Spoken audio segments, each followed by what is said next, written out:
The John LeBanc Show has been known to make people laugh, sing, think, scream, throw things in rage, and generally lose their minds. Listener discretion is advised.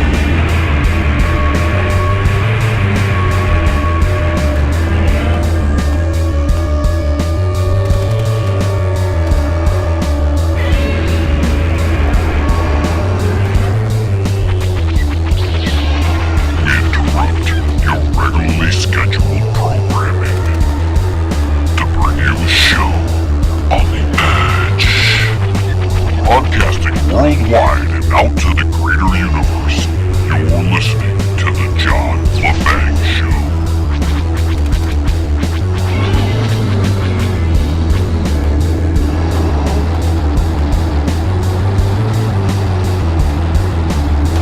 Greetings, Earthlings, and alert the media. Welcome back to another rock and roll unraveled version of the John LeBanc Show. I'm your host, John LeBanc, and joining me from across the pond is our good friend, author, drummer, and rock and roll historian, Mr. Derek Shelmerdine. Hi, John. It's great to be talking to you again, mate. I love having you on, my brother, and you've got some incredible stuff about psychedelia this month. Oh, that's right. I thought it'd be. Should we light up a joint or something before we get started? Since we're talking about psychedelia, and maybe drop some acid. Well, never a bad thing. I'm not really experimenting with too much because there are too many demons. Yeah, we don't want the show to go off the rails either. No. I think we're probably straight. It won't stray too far from the music. Although, you know, if you look at why it's called psychedelic and how it all came about, it's really quite interesting. Because the term itself, psychedelic, was coined back in 1956 by a British psychologist called Humphrey Osmond. Now, he was a chum of Aldous Huxley, and in a letter to Aldous Huxley in 1956, he famously used the word psychedelic as a synonym for hallucinogenic drugs, and it sort of stuck and became a whole rock and roll medium. Aldous Huxley, of course, is the guy we've got to thank for the name of the band The Doors, because of his book The Doors of Perception. But Aldous Huxley actually nicked that from William Blake, a British poet and artist in the 19th century. He wrote a thing called the Marriage of Heaven and Hell, and the actual quote in that started all the Doors thing. The quote is, "If the doors of perception were cleansed, everything would appear to man as it truly is, infinite." Now, if that isn't a good start to a psychedelic conversation, I don't know what is. Yeah, I'm telling you, I'm about ready to light that joint up. Here, hold on. Let's. Okay, go ahead, Derek. We're buzzing now. Let's go. Absolutely perfect. The whole psychedelic rock thing was only a very short period. I mean, it sort of started to come together in 65, and really by 68 it was pretty much all over. The hits were gone by the end of the 60s, and by the early 70s, you know, the bands that were psych bands, they were all pretty much history as well. But the other thing that's interesting about it was the sort of dawning of the first age of teenage counterculture. But that was all going on at the time anyways with the psychedelic music, and at least here in the States there were a lot of anti-government type things with the war and stuff, so it all sort of came together. It was a sort of perfect storm in a way. But what was becoming different about this, I mean, rock and roll really morphed into beat music, sort of garage type music, and then that morphed into rock. And psychedelic rock was really one of the first sort of side turnings that rock took. I mean, the concerts themselves had light shows, and they played movies in the background, particularly sort of silent movies with people like Charlie Chaplin, Laurel and Hardy. And the music itself looked to replicate the effects of the hallucinogenic experience. And there's an author I came across called Michael Hicks, who reckons there are three elements to psychedelic music. You've got dechronicization, which is to move outside the conventional perceptions of time, as in sort of chronomics. Depersonalization, where you lose the self and sort of gain awareness of an undifferentiated unity. What a great concept that is.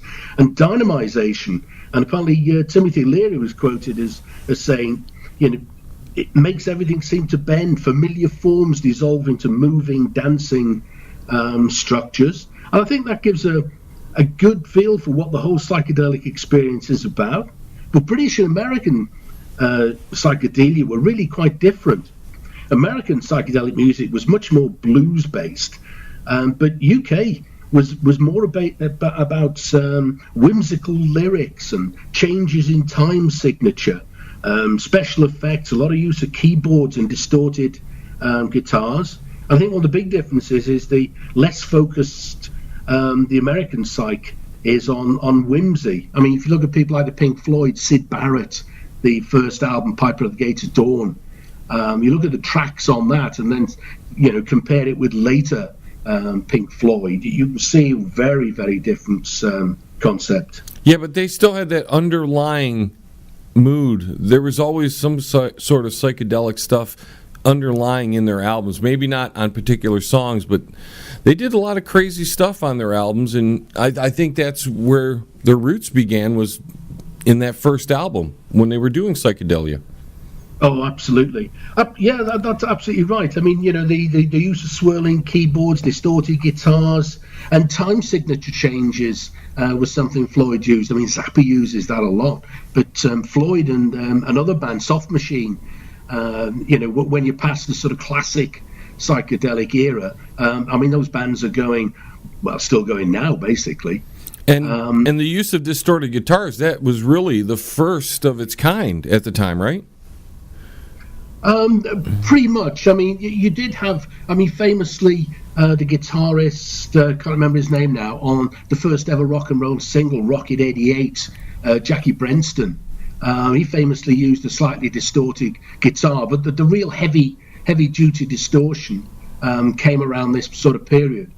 Well, I mean, Hendrix was very much part of that, and his music's very much Purple Haze, particularly as an early single. Very much thought of as psychedelic. The song "Are You Experienced" with all the backward stuff going on there. I mean, so yeah, I could see how he was one of the almost the forefathers of that in some ways. Oh, very much so. Because I mean, he was one of the very front runners when it came to rock music, because he was sort of discovered by Chas Chandler over in Cafe War in New York, and I think it was around the sort of September, October was when Chas Chandler, the old Animals bass player, because the Animals had folded by then, they were on their final tour, which happened to be in America. Chas Chandler saw him, wanted to get into management, and brought him over to the UK. So I mean, he was really changing the face of guitar playing in mid-66. If you look at LSD itself, I mean, that goes back to 1938. A guy called Albert Hoffman was the first guy to synthesize LSD-25, lysergic acid diethylamide. That's a tough word, isn't it? There are a few words along the way that you really wouldn't want to be trying to pronounce after 2 or 3 pints or a couple of sugar lumps. It's hard enough to pronounce when you're completely sober. Oh, absolutely. Absolutely. I have to pause with 1 or 2 of them. But Ken Kesey was one of the front runners in all this. And in 1959, I mean, he was at college at Stanford, and he was working part-time at the Menlo Veterans Hospital nearby. And the CIA were funding an LSD experiment program at the hospital at that particular time to study the effects of psychoactive drugs. And a lot of that's in the background to his book, One Flew Over the Cuckoo's Nest. Which was a great book and movie.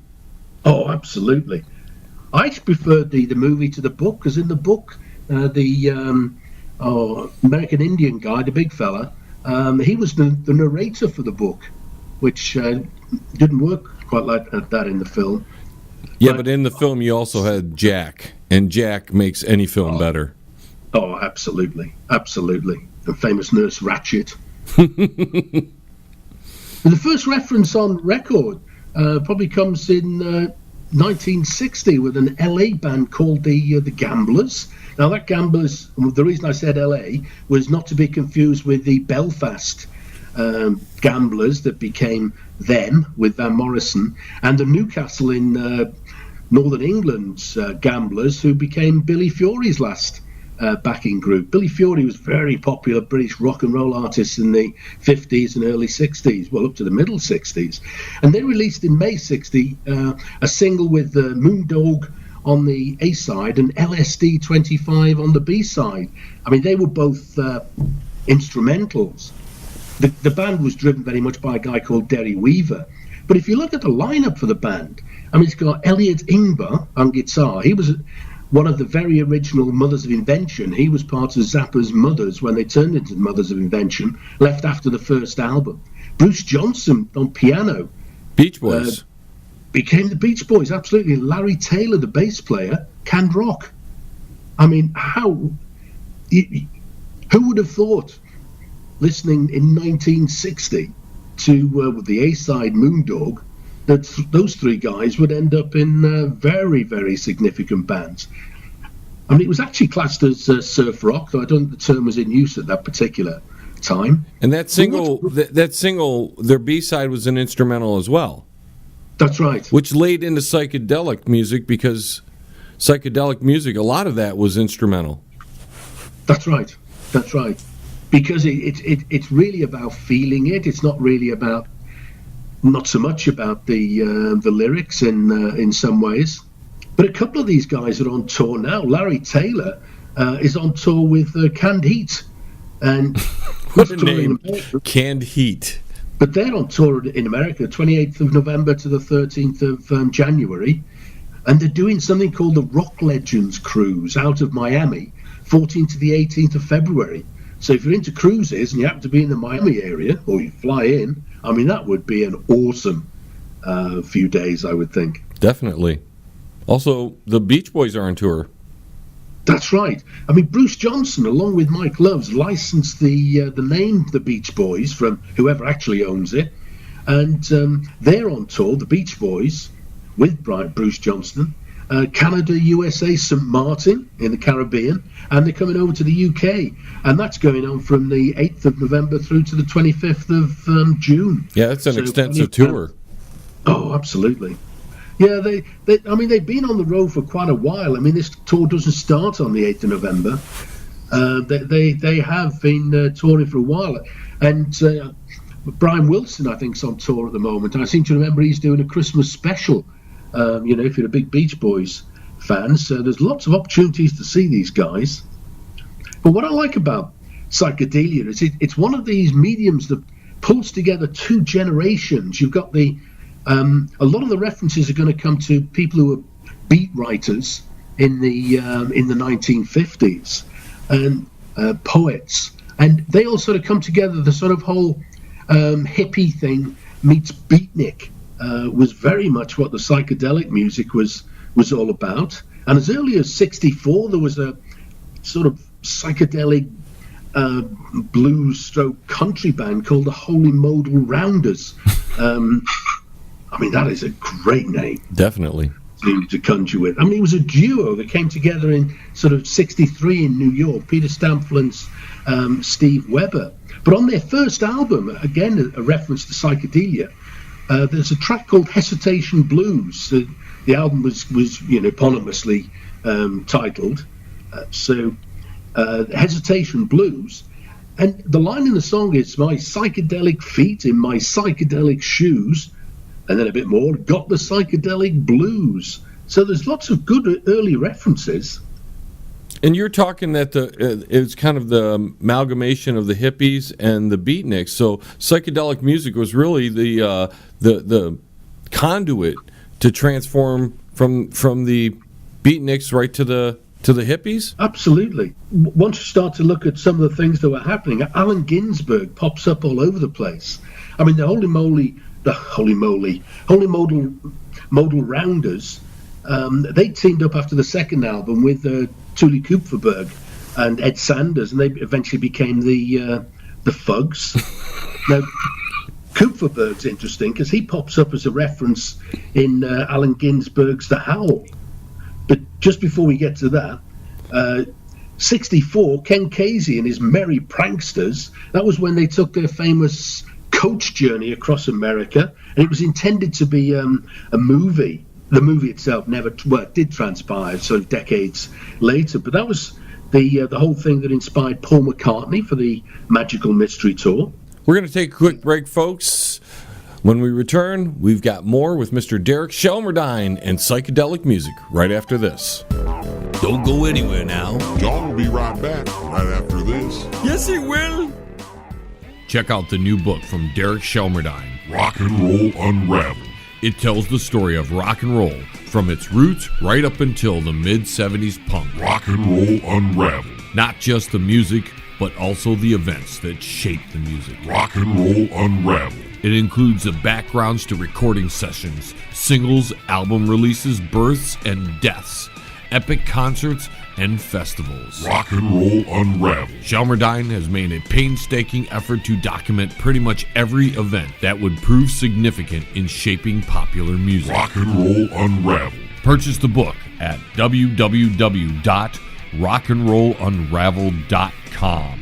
Follow him at Twitter at R&R Unraveled, and look him up on Facebook at Rock and Roll Unraveled. Rock and Roll Unraveled. By author Derek Shelmerdine. Available now.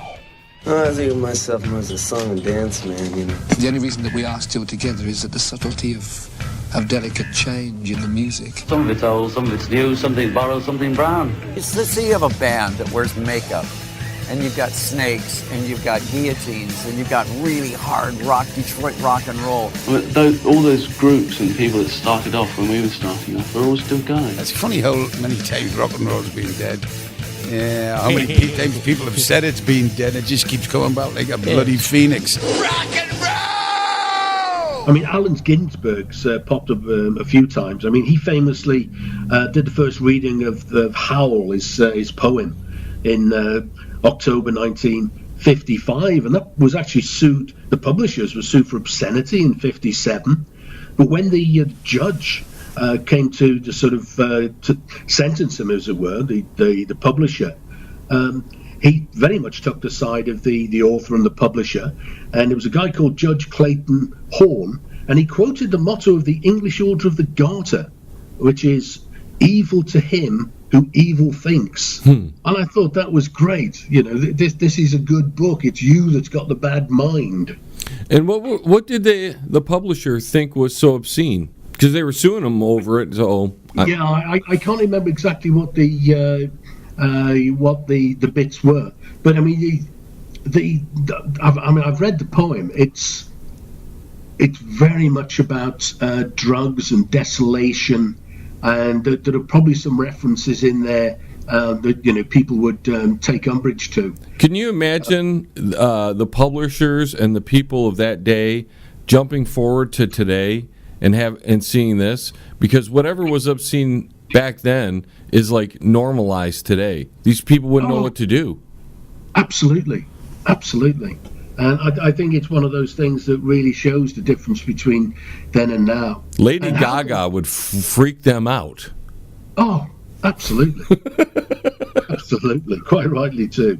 But one of these big in the UK coming together of beatniks and hippies was at the Albert Hall in a thing called the International Poetry Incarnation in '65, and that was one of the first real British happenings.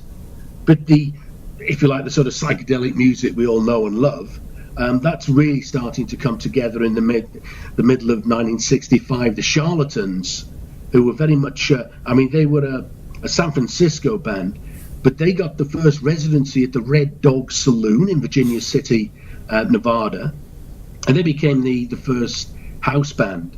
A guy called Dan Hicks, who's not quite still around, but up until very recently, and his band, the Hot Licks, he was very much part of the early Charlatans, and the Red Dog Saloon itself was reckoned to be the first psychedelic dance hall.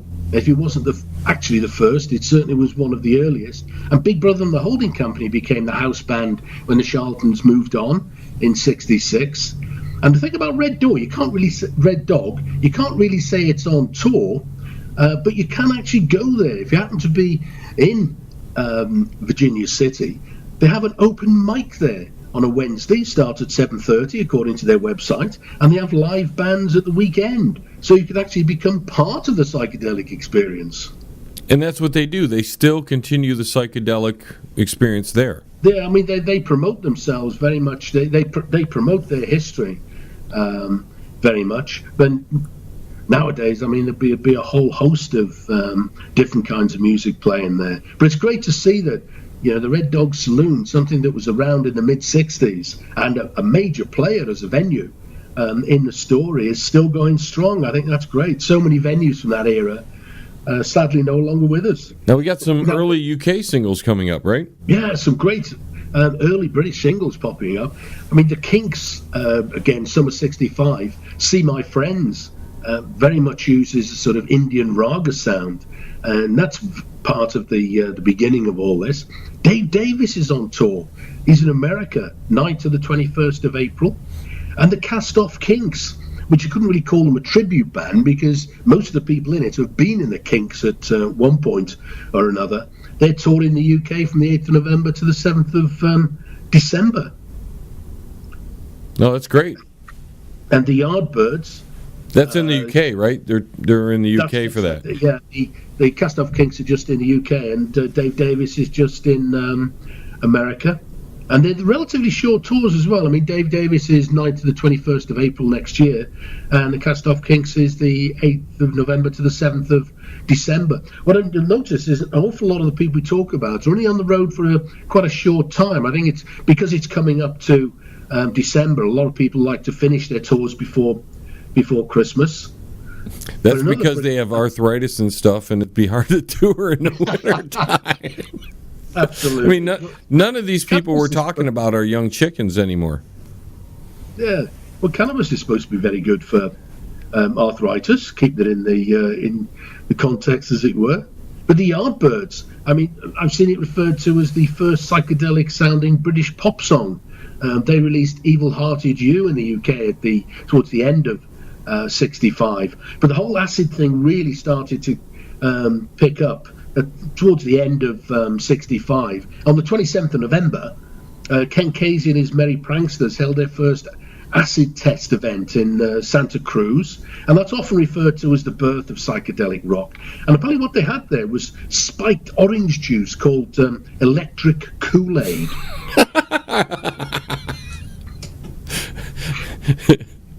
I'll keep the joke to myself. That's got to be a refreshing kind of drink. And the Warlocks were playing in that particular one. They were regular performers. Ken Casey ran a lot of these acid events across the next couple of years, and they were still the Warlocks when they played this first one. It was just before they changed their name to the Grateful Dead. Now, just so people understand, this is when acid was not illegal, so they could do this. That's right. Absolutely. Acid is LSD is still completely legal at this particular point. That's what's so strange about the story, and it's interesting. When we come to the end, you can see how the illegality coincides with the end of the music era as well. But it really started. I mean, Quicksilver Messenger Service were one of the early bands. I mean, they formed in sort of late '65, and Davey Freeberg was one of the guys that put them together, the bass player. And if you go to his website, he's got something called Davey Freeberg's Quicksilver Messenger Service website. On it, he's got Happy 2018 appearances to be announced. But there's nothing announced yet, and nothing seems to have happened in 2018. So we might not get any gigs from him. Though they have been on the road, because I'm pretty sure in 2017 they were on the road. Well, if you're in acid, time travel happens, so maybe he's got his time wrong and he hasn't jumped back to 2018 yet. Absolutely. I mean, it would fit in nicely with time travel. I mean, who knows? There might well be time travelers amongst us. 88 miles per hour! With Velvet Underground, most of this is happening on the West Coast, over on the East Coast. Not really considered as a psychedelic band, but if you look at they did their first gig with Nico at the beginning of '66. Now, they were part of Andy Warhol's multimedia experience. He called that the exploding plastic inevitable. Their music isn't usually considered in the sort of psychedelic frame, but if you look at the concept and the whole experience of the shows at that time, it is 100% psychedelic, because they came together in 65. The Electric Prunes sort of changed their name in early 66. They started out as the Sanctions in about a year earlier, early 65. And before becoming the Electric Prunes, they called themselves Jim and the Lords. Now, if you remember, 1965 is when the British invasion's absolutely at its peak, and American bands were giving themselves British-sounding names. The Byrds called themselves the Beefeaters before finding success as the Byrds. And they had a go at being Jim and the Lords. It didn't help them. Their first single was in May of 66, Ain't It Hard, but didn't find any success. What were they talking about when they said "Ain't It Hard"? Well, so many good thoughts could come out of that. But another band around the same sort of time, mid '66, was a band called Three Sixpence, and that's another British invasion reference. Because one of the reasons that they call themselves that is, I mean, 3 and sixpence, before we decimalised and the currency was based on, 100 pennies to £1, in the same way, 100 cents to $1. The British currency had 12 pennies to a shilling and 20 shillings to a pound. So in terms of converting money, you need to have a pretty good grasp of maths, with one base at 12 and one base at 20. So 3 and 6 would be about a sixth of a pound. So I guess that would be about 20 cents or something. It was half the price of a single at the time, I seem to remember. A single was about 6 and 4. But they released a track called Long Day's Care, and the B-side was Can't Explain, which was a cover of a love track on the Love's first album. And they actually, Three Sixpence actually morphed into Strawberry Alarm Clock. And Ed King actually joined them. Later he joined Lynyrd Skynyrd. He joined them while they were still Three Sixpence. So it's not the song Can't Explain by The Who. It's a different Can't Explain. Okay. That's right. That's why I just mentioned that. Because when you first look at that, you think, wow, they're covering The Who here. But when you check it out, it's actually an Arthur Lee song. And I think it's on Love's first album. But Strawberry Alarm Clock, you couldn't really say they're on tour. But they have one gig in the calendar for the 17th of November in Los Angeles at the Whiskey A Go-Go. The famous Whiskey A Go-Go. Oh, absolutely. So if you happen to be listening in Los Angeles or in Los Angeles on the 17th, that would be an excellent way to spend the evening, I think. So everybody listening to us on Radio Love out there in Los Angeles, there you go. Something to do on November 17th. Oh, something to look forward to, I would think. I got to pub my radio stations. I can't help it, Derek. No, it's always good to let people know when they can see things, I think. But one of the first all-out psychedelic bands was the 13th Floor Elevators. They found themselves really one of the very early, if not the first press reference to somebody being psychedelic. And they played a gig in the New Orleans Club in Austin at the beginning of '66. And the Austin Statesman reviewed it. And they had a headline that said, "Unique elevators shine with psychedelic rock." And their first album, released in the October of '66, that was called The Psychedelic Sounds of the 13th Floor Elevators. I mean, they really were going for it in a big way. And the name itself is very unique because most buildings don't have that 13th floor. Absolutely. So they were hitting that psychedelic, other dimensional type thing right in their name. That's great. Oh, absolutely. The stuff of horror movies. But in the summer of '66, we nearly found Janis Joplin as the lead singer. The band offered her the role, but she decided, because they're a Texas band, she decided she'd move to San Francisco, and that's when she joined Big Brother. There is a tour here. The guiding light in the 13th floor elevators was Rocky Erickson, a real character. We'll sort of come back to stories about him later.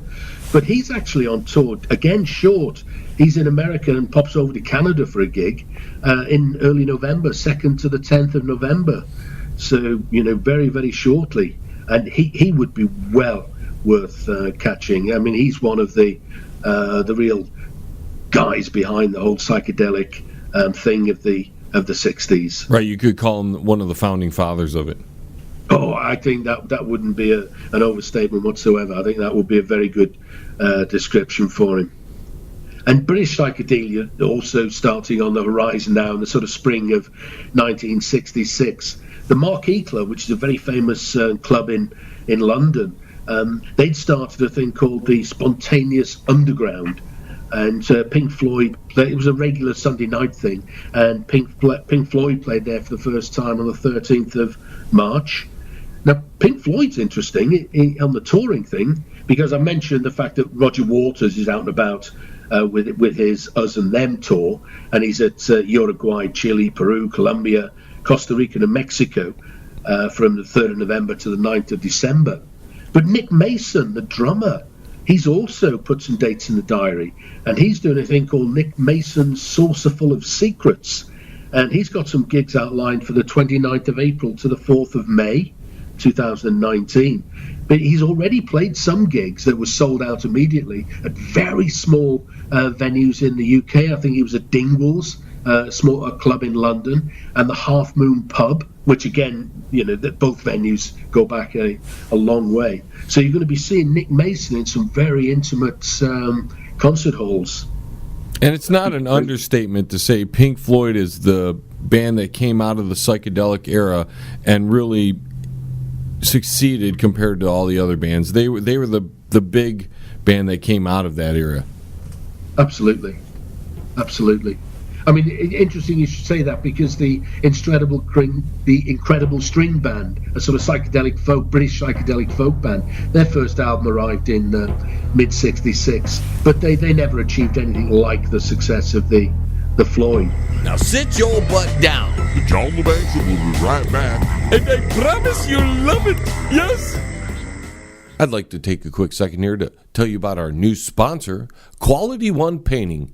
For interior and exterior painting needs, call Tom at Quality One, 313-982-2986. Tom will give you free estimates, senior discounts, and I can tell you from meeting the gentleman, he's one of the nicest guys on the face of the planet. So for a quality paint job with a professional attitude, call Tom at Quality One Painting. That's 313-982-2986. 313-982-2986. Quality One Painting. Hey, man, it's at the bottom of the hour, man. Do you know where your kids are, man? If you want to contact the John LeBang Show, feel free to send an email to jlebang@live.com. And if you're on Twitter, look him up at John LeBang.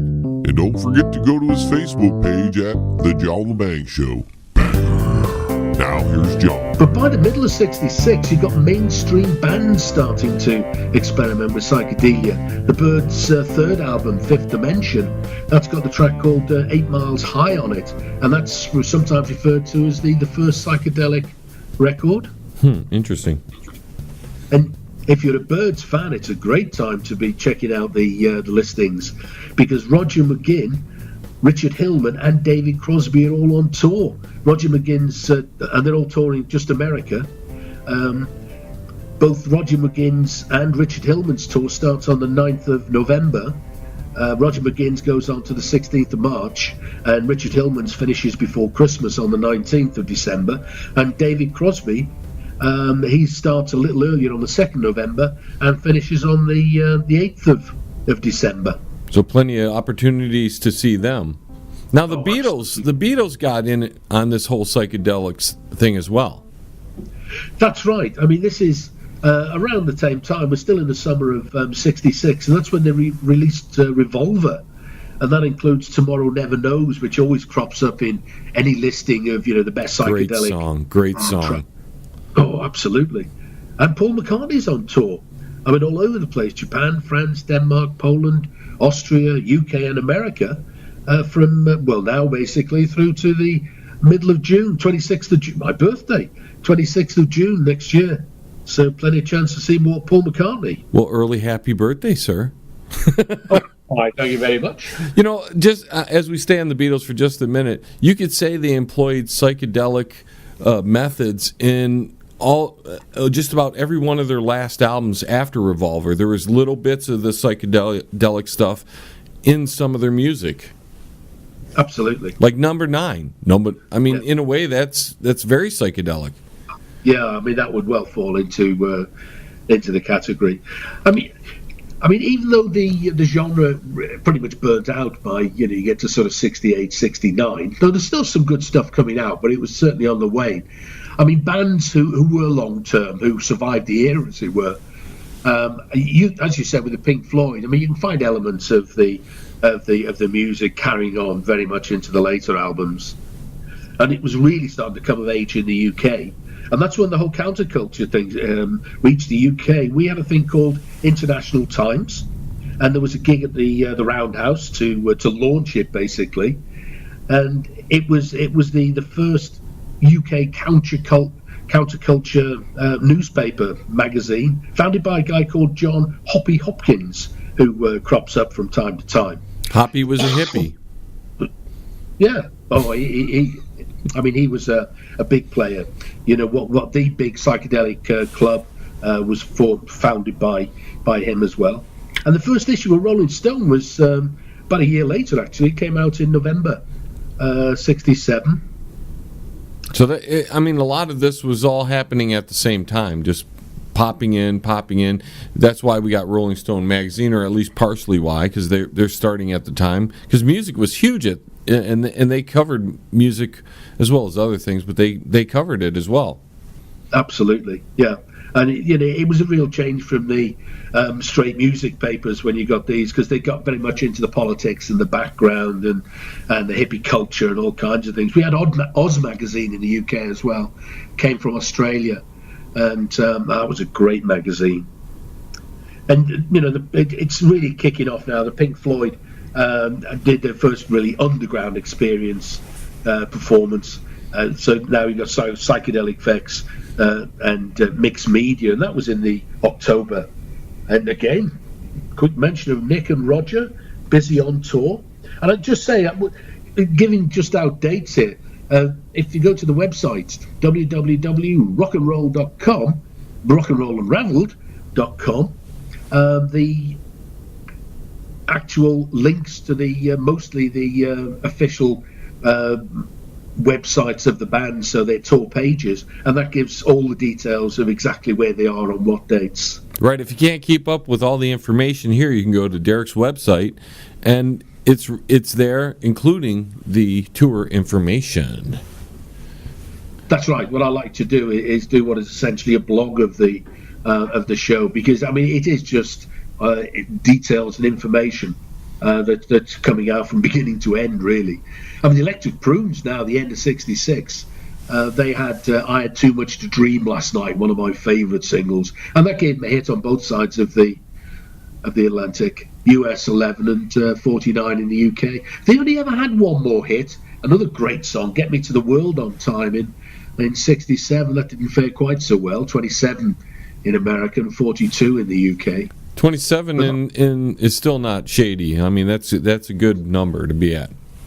Oh, that's moving a lot of singles. But I did like the Electric Prunes. They were a fabulous band. But one of the key things in the UK was just before Christmas in 1966, a club called the UFO opened in Tottenham Court Road in London, and that was Hoppy Hopkins mentioned earlier, and Joe Boyd, who did he produced the early Floyd stuff. He got very involved in. He didn't actually produce the early Floyd. He was involved with the Floyd, and he produced a lot of other stuff as well. And that's like the first psychedelic club. That's very much considered to be the first psychedelic and dedicated psychedelic club in London. We're now into the Summer of Love. The 14th of January 67, you had this big event in San Francisco, sort of Golden Gate Park, and it was billed, I love this, it was billed as the powwow, a gathering of the tribe's human being. And this was really when Haight-Ashbury was becoming the centre of the hippie universe. And the event was inspired by, this is when it starts turning down, as it were, for acid, LSD. Because California, I think, was the first state to actually banned the substance in the October of '66, and this event was to mourn that, basically. I mean, you couldn't really oppose it. It was legislation, come and gone. But what it did, it brought together the Beat generation and the hippie culture. And that's what I meant earlier. I mean, you had people like Allen Ginsberg, the beat poet, he was there, LSD guru, Timothy Leary, and Jerry Rubin, who was a major figure in the Vietnam anti-war movements. Jerry Rubin was there as well, and there was music from the Grateful Dead, Quicksilver Messenger Service, and Jefferson Airplane. So it really was a coming together of those two 50s and 60s cultures. And that took place in Golden Gate Park. That's right. Yeah, 14th of January. It sort of heralds in the summer of love, basically. And Jefferson Airplane released their second album, Surrealistic Pillow, but that's the one with White Rabbit on. That was early '67. And Jefferson Airplane and Electric Tuner, who we've mentioned once or twice before, because they're always on the road. So every time they crop up, they're almost certainly going to be giving opportunities to see them. Jefferson Airplane in America, 2nd of November to 30th of March. And Electric Tuner. Now, Electric Tuner seem to do two different sets. They do an electric hot tuner and they do an acoustic hot tuner. So the dates of 10th of November to 26th of January, they vary between those two lineups. And they do have some dates in Mexico as well. And then for some reason, they've actually already put the date of the 8th of September 2019 into the diary. Oh, they're planning ahead. That's good. Oh, absolutely.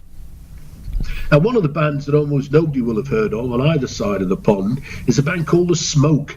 And in February '67, they released a single called My Friend Jack. And it's a great single. I mention it simply because the sort of strapline is, My Friend Jack Likes Sugar Lumps. It's a great song. It starts off with some really fuzzy guitar work, and it is well worth a listen to on either Spotify or the equivalents, or just tracking down on the internet. It's a great song. And it was the same sort of time now. What's happening now is Psychedelia is starting to hit the charts. It's starting to become commercially successful. And Pink Floyd released their first single, Arnold Lane, in '67. It was produced by Joe Boyd. I don't know why I had a crisis of conscience earlier. It was Joe Boyd that produced it. And that was written by Syd Barrett. And of course, Nick and Roger are on tour. And Jimi Hendrix released Purple Haze around the same time, March '67. I mean, what a fabulous single that was. In fact, that's what got me into Jimi Hendrix. My mother had the record, I think it was Are You Experienced? Maybe, is that the one with that song on it? Yeah, the American version track listing has that single included. And it wasn't on that album in the UK. What a way to break in somebody to one of the greatest American guitar players of all time. Oh, absolutely. Absolutely. Now we're moving on to April 1967. Yeah, back in the UK again, with what was called the 14-hour Technicolor Dream. I mean, it was an infamous British freakouts. They were called freakouts and happenings and all kinds of good things at the time. This is in Alexandra Palace in London. About 10,000 people are reckoned to be there. And what it was, International Times, the counterculture newspaper, was facing some prosecution in the UK because they kept saying things against the establishment. The establishment didn't need that. So they needed some money to defend themselves. And what's great, a flyer at the time described the gig as London's own hip newspaper, the International Times, presents giant benefit 14-hour Technicolor Dream, 30 top groups, kaleidoscopic colour, beautiful people, followed by a free be-in on Sunday. Tickets £1. I love it. Freak out. Tickets were only £1? £1, yeah. Oh, and I mean, if you look at it was a sort of two-stage job, and light shows, music, poetry. And I'd have people like Pink Floyd with Syd Barrett, Crazy World of Arthur Brown, The Move, Alexis Korner, Graham Bond. Yoko Ono was there. Now, the Pretty Things and Soft Machine were there as well, right? Absolutely, and John's Children, and Mark Bolan, T-Rex. He was actually part of John's Children at that time, and a band called The Creation. They're well worth hunting down. Forget the guitarist's name, but he's written to be the first guy to use a violin-style bow on a guitar. That's sometimes credited to Jimmy Page, but the Creation guy was doing it before that. And apparently Pink Floyd delivered their set as dawn broke, so that would be pretty awesome. I'll tell you what, playing a bow on a guitar is so difficult. Yeah, I can imagine. I mean, not playing the guitar. I have no appreciation of the competence and technical difficulty of it, but I can imagine that it's not the easiest thing in the world. But what a fabulous sound it creates. Definitely. And a whole bunch of these people are touring or having shows. Oh, absolutely. I mean, it's great to see that. This is from 29th of April 67. Again, mentioned Pink Floyd, so Nick Mason, Roger Waters are out and about. But Arthur Brown's on tour in the UK and Germany, 4th to the 18th of November. These are mostly very short, so you need to get your skates on, as it were, for this. Roy Wood, who is on tour again. He's got a new creation that's billed as the Roy Wood Rock and Roll Band, and that would be well worth seeing. That's just in the UK, 1st of November to 20th of December. But the Pretty Things are on tour. Netherlands, Belgium, Denmark, Sweden, Germany, Spain, Portugal, and the UK. 1st of November to the 13th of December. Now, the 13th of December gig's at the O2 Arena in London, and it's billed as the Pretty Things' last ever show. So that's quite a sad And they're going to have special guests, David Gilmour and Van Morrison. Oh, absolutely. I mean, that will be a night to remember. I mean, there'll be all kinds of people in the audience there. If you're sort of star spotting, there will be an awful lot of people there. It'll be, that would be an awesome gig. I mean, these guys came out of the very early 60s British R&B boom. I can't remember the time of their first single, but it's going to probably be about 1963, I would think. Absolutely incredible. Smoke 'em if you got 'em. Because the John LeBang Show will be right back. After this. That's guaranteed. Yes. Pane in the Glass, commercial and residential window cleaning for a beautiful sparkling shine that's crystal clear. Call Pane in the Glass Window Cleaning. You can find them on Facebook at Pane in the Glass. Hey, man, you're listening to the John LeBang Show, man. That's good, because that means you ain't stupid. By mid-67, Traffic had released Paper Sun, a classic piece of British music there. And Steve Winwood's on tour. Catch him in Ireland and the UK 20th to the 28th of February. So, just a week of gigs there, but he'd be great to see. Now, not many people would associate, Steve Winwood with psychedelic music, but he goes way back to May 67 with Traffic. Oh, absolutely. And I mean, if you listen to their early albums, I think it's the first album, absolutely awesome music. But one of the British psychedelic bands that was very popular, didn't sell a lot of records, but they were a fabulous band. They were a band called Tomorrow, and they released a track called My White Bicycle. A lot of people might recognize it from Nazareth. I think Nazareth covered it. And they had a couple of guys in there, a guy called Steve Howe, who actually went on to join Yes, and Twink, the drummer. He joined Pretty Things in time for the 1968 album SF Sorrow. With the Strawberry Alarm Clock is really still starting to happen for them now, really. In the April of 67, as 3 Sixpence, they released Birdman of Alcatraz, which I think is a great name, with the B-side Incense and Peppermints, and that was their 5th single on the All-American label. But about a month later, they changed their name to the Strawberry Alarm Clock, and they released the same song, but because people had picked up on the B-sides, Incense and Peppermints, they flipped it, and the Birdman of Alcatraz became the B-side, and it gave them a #1 American hit single. And all that did was take a name change to do that and flipping it over. That's pretty good. Absolutely. Oh, and they moved as well to United Artists.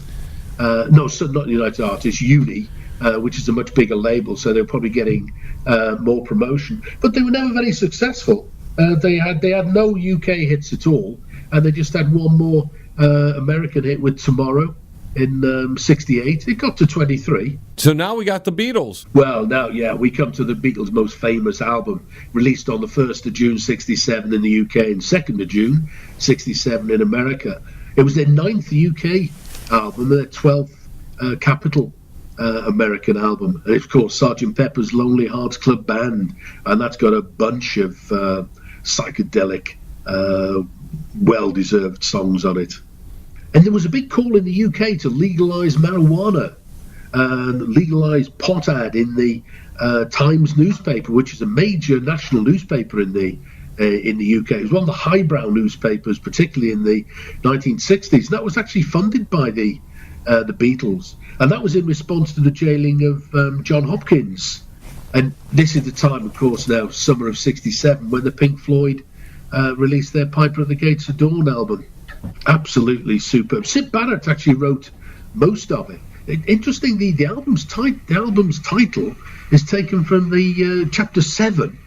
The title of chapter 7 of Wind in the Willows by Graham Greene, and by Kenneth Graham, and that's apparently one of Syd Barrett's favourite books.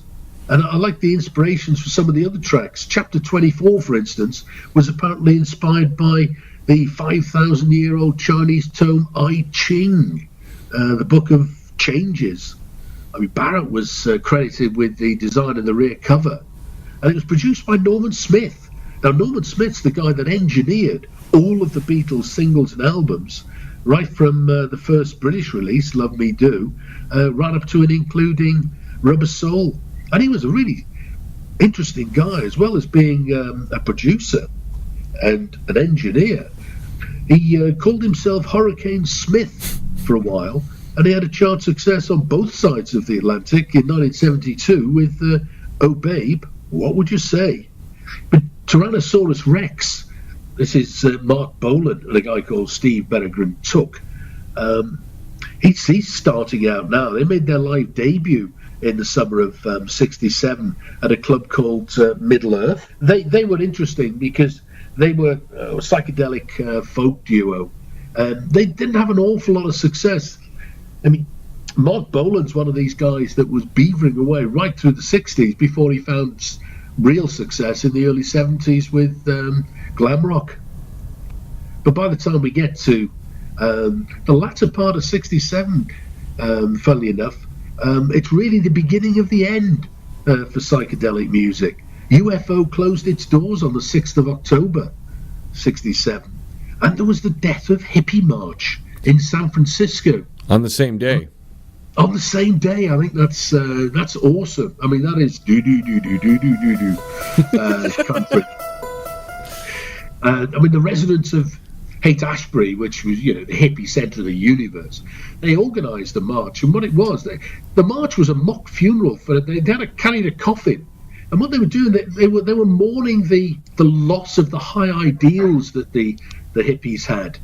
And they consider that what had happened, as we can see by the chart success that's started to happen with psychedelic music and more bands coming into it or exploiting the opportunities that psychedelia presented. And they thought that, the whole hippie ethos had been killed off by overexposure and rampant commercialism by a bunch of hip capitalists. So they basically thought it was taken over by people that just wanted to make a movement out of it to sell things for make money. Absolutely. And that was the famous death of Hippie March. And it's interesting to note that was as early as October 1967. I mean, Zappa had his parody around this sort of time as well, with We're Only In It For The Money, where it's double sleeve, and the inside is a parody of the Sgt. Pepper group photograph. There's still some great music coming, and it carries on for a while yet. Love Release Forever Changes. Now, that was their third album. I think the drummer had moved on by then, but it was still more or less the early-ish lineup. But Mojo magazine actually put that as the second best psychedelic album ever. So, a well-rated psychedelic album. And I thought I'd check out what they thought the other good albums were. And their top 5, they had Electric Ladyland, that hasn't been released yet, another year or so for that. Hendrix, Love Forever Changes. Pink Floyd, Piper, that's 3. 13th Floor Elevators, Psychedelic Sounds. And the 5th, they had Sgt. Pepper. And you're saying Electric Ladyland was number 1? Electric Ladyland, yeah. Mojo Magazine put it as what they consider to be the best psychedelic album ever. That's interesting. And what's even more sort of interesting in a sense is it wasn't released, certainly I think it was in the UK, it was released in November 68. I would imagine it was released on both sides of the Atlantic about that sort of time, end of 68. So it's still a way to go, and it's outside of what is really the classic era of psychedelia. But then, I mean, November 67, you've got Disraeli Gears from Cream, their second album with things like Sunshine of Your Love. I mean, a fabulous album. And then Traffic did Mr. Fantasy album. That's right. I mean, that is an awesome album. That's at the end of 1967. And that's an interesting one. If you look at the American release and the British release, the American, when it was released in America, it wasn't called Mr. Fantasy. It was called Mr. Fantasy in the UK. In America, it was called Heaven is in Your Mind. And what they'd done there, they actually changed the lineup, the listing, and they included some of Traffic singles in there. Is there a reason for the change? American audiences or something to that nature? Yeah, well, very much so. In America, there were 2 key differences, I think, at the time. And you see it very much in the Beatles albums. There were fewer tracks on American albums, tend to be 11 or so, and in the UK tend to be 12 or so. But American record releases like to put singles onto the albums. So if you look at the American album releases, if you look at the Beatles' American album releases, you'll find a lot of the American ones have singles on. The British releases, very few have singles on, and that was one of the real differences. That doesn't seem to be so in today's world. It seems like the album is the same wherever it is now. Oh, I think so, yeah.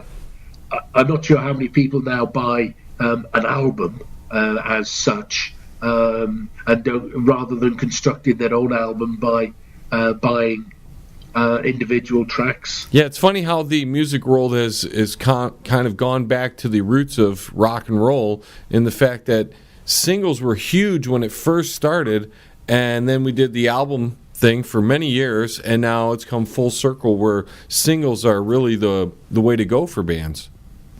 Oh, absolutely. It's very much one-offs now rather than whole albums. So the chances of another Tommy concept album is pretty slim, I think. So now we're moving up to the Rolling Stones, eh?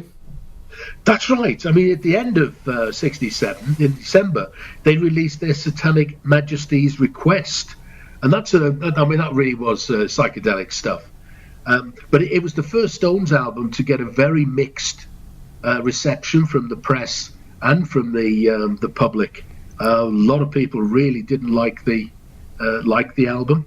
I mean, it's interesting because in the June of 67, the Beatles released their most famous and successful and highly rated album. But for the Stones, it didn't quite work out.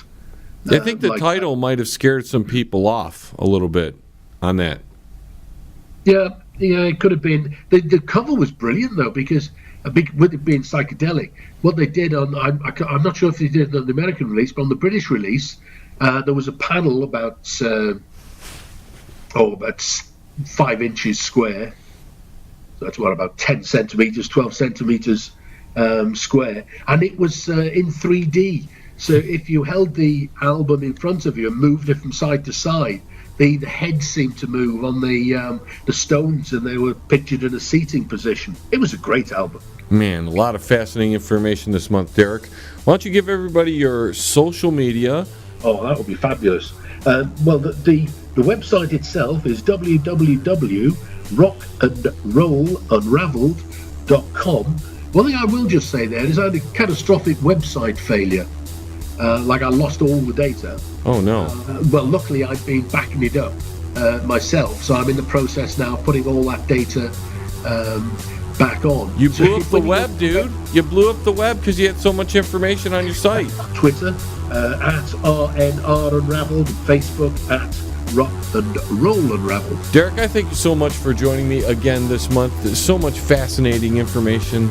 I mean, you're just a plethora of information that not many people have this kind of background knowledge on the history of rock and roll and all the genres that split off from it. Derek, thank you so much for joining me, and we'll see you